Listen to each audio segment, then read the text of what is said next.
The National Weather Service in Wilmington has issued a severe thunderstorm warning for SVRILN County, Carroll County, Southwestern Grant County, Owen County, Gallatin County, until 1:15 a.m.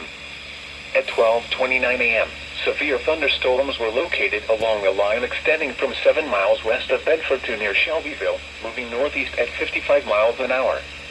Hazard, 60 miles an hour wind gusts. Source, radar indicated. Impact, expect damage to trees and power lines.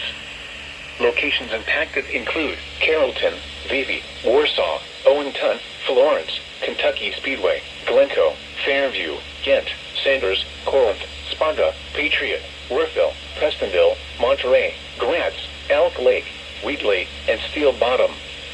This includes I-71 in Kentucky between mile markers 39 and 66.